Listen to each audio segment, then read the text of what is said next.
Hi friends, welcome back to my YouTube channel. ನೋಡಿ friends, ಇವತ್ತಿನ ವಿಡಿಯೋದಲ್ಲಿ ಹಿರಿಯ ನಿರ್ದೇಶಕ ಜಿ.ವಿ. ಅಯ್ಯರ್ ಅವರು ನಿರ್ದೇಶನದ ಕನ್ನಡ ಚಲನಚಿತ್ರಗಳ ಬಗ್ಗೆ ತಿಳಿಯೋಣ. ಅದಕ್ಕೂ ಮುಂಚೆ ಯಾರೆಲ್ಲ ನಮ್ಮ ಚಾನಲ್ನ ಸಬ್ಸ್ಕ್ರೈಬ್ ಮಾಡ್ಕೊಂಡಿಲ್ವೋ ಅವರೆಲ್ಲರೂ ಕೂಡ ಇವಾಗಲೇ ಸಬ್ಸ್ಕ್ರೈಬ್ ಮಾಡ್ಕೊಳ್ಳಿ. ಹಾಗೆ ವಿಡಿಯೋ ಇಷ್ಟ ಆದಲ್ಲಿ ಒಂದು ಲೈಕ್ ಮಾಡಿ. ಅವರ ಮೊದಲನೆಯ ಚಿತ್ರ ತಾಯಿ ಕರುಳು. ಈ ಚಿತ್ರವು 1962ರಲ್ಲಿ ತೆರೆಕಂಡು ಹಿಟ್ ಆಗಿತ್ತು. ಅವರ ಎರಡನೆಯ ಚಿತ್ರ ಭೂದಾನ. ಈ ಚಿತ್ರವು 1962ರಲ್ಲಿ ತೆರೆಕಂಡು ಸೂಪರ್ ಹಿಟ್ ಆಗಿತ್ತು.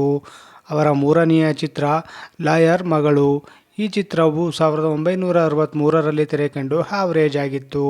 ಅವರ ನಾಲ್ಕನೆಯ ಚಿತ್ರ ಬಂಗಾರಿ. ಈ ಚಿತ್ರವು 1963ರಲ್ಲಿ ತೆರೆಕಂಡು ಹಿಟ್ ಆಗಿತ್ತು. ಅವರ ಐದನೆಯ ಚಿತ್ರ ಪೋಸ್ಟ್ ಮಾಸ್ಟರ್.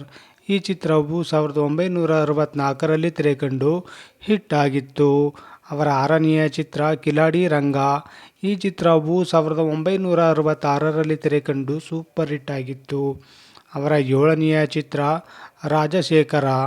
ಈ ಚಿತ್ರವು 1967ರಲ್ಲಿ ತೆರೆಕಂಡು ಹಿಟ್ ಆಗಿತ್ತು.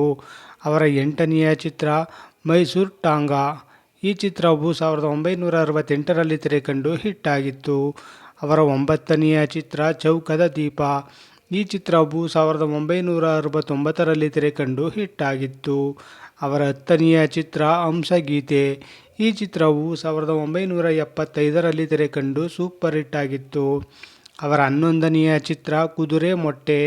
ಈ ಚಿತ್ರವು 1979ರಲ್ಲಿ ತೆರೆಕಂಡು ಆವರೇಜ್ ಆಗಿತ್ತು. ಅವರ ಹನ್ನೆರಡನೆಯ ಚಿತ್ರ ನಾಳೆಗಳನ್ನು ಮಾಡುವವರು. ಈ ಚಿತ್ರವು 1979ರಲ್ಲಿ ತೆರೆಕಂಡು ಹಿಟ್ ಆಗಿತ್ತು. ಅವರ ಹದಿಮೂರನೆಯ ಚಿತ್ರ ಆದಿಶಂಕರಾಚಾರ್ಯ.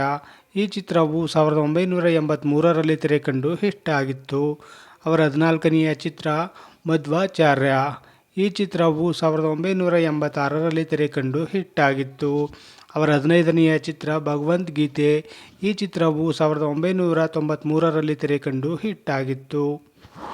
ಜಿ.ವಿ. ಅಯ್ಯರ್ ಅವರು ನಿರ್ದೇಶನದ ಕನ್ನಡ ಚಲನಚಿತ್ರಗಳ ಬಗ್ಗೆ ತಿಳ್ಕೊಂಡ್ರಲ್ಲ. ಈ ವಿಡಿಯೋ ಇಷ್ಟ ಆದಲ್ಲಿ ಲೈಕ್ ಮಾಡಿ, ಶೇರ್ ಮಾಡಿ, ಕಮೆಂಟ್ ಮಾಡಿ. ಹಾಗೆ ಯಾರ್ಯಾರೆಲ್ಲ ನಮ್ಮ ಚಾನಲ್ನ ಸಬ್ಸ್ಕ್ರೈಬ್ ಮಾಡ್ಕೊಂಡಿಲ್ವೋ ಅವರೆಲ್ಲರೂ ಕೂಡ ದಯವಿಟ್ಟು ಇವಾಗಲೇ ಸಬ್ಸ್ಕ್ರೈಬ್ ಮಾಡ್ಕೊಳ್ಳಿ. ವಿಡಿಯೋ ನೋಡಿದ್ದಕ್ಕೆ ಧನ್ಯವಾದಗಳು.